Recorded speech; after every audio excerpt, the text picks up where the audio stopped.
രാഹുൽ ഗാന്ധി വയനാട്ടിൽ മത്സരിക്കുമോ ഇല്ലയോ എന്ന സസ്പെൻസ് ഇനിയും ബാക്കി നിൽക്കുകയാണ്. കഴിഞ്ഞ തവണ അവസാന നിമിഷമാണ് രാഹുൽ ഗാന്ധി വയനാട് ചുരം കയറി വന്നത്. അന്ന് BDJS ആണ് രാഹുലിനെതിരെ NDA സഖ്യത്തിൽ നിന്നും മത്സരിച്ചത്. NDAയുടെ ഘടകകക്ഷിയായിരുന്ന BDJSനായിരുന്നു വയനാട് സീറ്റ് BJP എന്ന് വിട്ടു നൽകിയിരുന്നത്. കോൺഗ്രസിന്റെ ഉറച്ച കോട്ടയായ വയനാട്ടിൽ ഒന്നും ചെയ്യാനില്ല എന്ന തിരിച്ചറിവിലാണ് സീറ്റ് BDJSന് BJP വിട്ടു നൽകിയത്.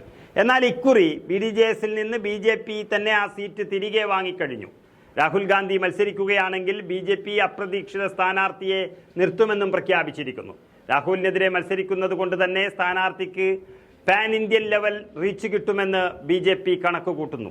കഴിഞ്ഞ വട്ടം മത്സരിച്ച BDJSൽ നിന്ന് വയനാട് സീറ്റ് ഏറ്റെടുക്കുന്നത് സംബന്ധിച്ച പ്രാഥമിക ചർച്ചകൾ നടന്നു കഴിഞ്ഞതായി സംസ്ഥാന അധ്യക്ഷൻ സുരേന്ദ്രൻ വ്യക്തമാക്കി. രാഹുലിനെതിരെ ശക്തമായ മത്സരം നടത്താനാണ് തീരുമാനമെന്നും സുരേന്ദ്രൻ പറയുന്നു. കഴിഞ്ഞ വട്ടം കേരളത്തിലെ ഏറ്റവും ഉയർന്ന ഭൂരിപക്ഷത്തിൽ രാഹുൽ ഗാന്ധി ജയിച്ച ലോക്സഭാ മണ്ഡലമാണ് വയനാട്.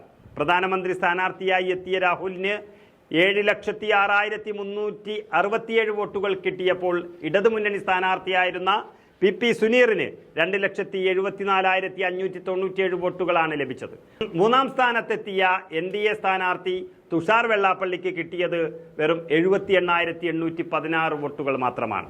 രാഹുൽ ഗാന്ധിക്ക് കിട്ടിയതിന്റെ 10-1 വോട്ടുകൾ മാത്രമാണ് BDJS സ്ഥാനാർത്ഥിക്ക് കിട്ടിയതെന്ന് ഓർക്കണം. അമേഠിയിൽ രാഹുലിനെതിരെ സ്മൃതി ഇറാനി വിജയം നേടിയപ്പോഴായിരുന്നു വയനാട്ടിലെ NDAയുടെ ഈ ദയനീയ പ്രകടനമെന്നും കാണാം.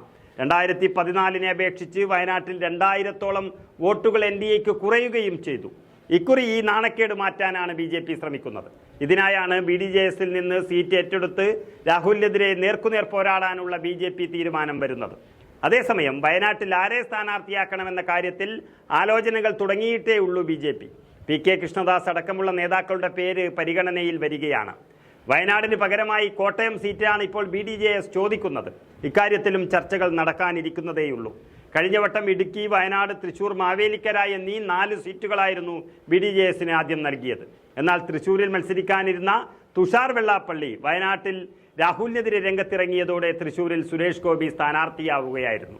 എന്തായാലും ഇക്കുറി വയനാട്ടിൽ PK കൃഷ്ണദാസിന് പുറമെ ശോഭാ സുരേന്ദ്രൻ അടക്കമുള്ള മുതിർന്ന നേതാക്കളെ മത്സരിപ്പിക്കുന്നതും BJP പരിഗണിക്കുന്നുണ്ട്.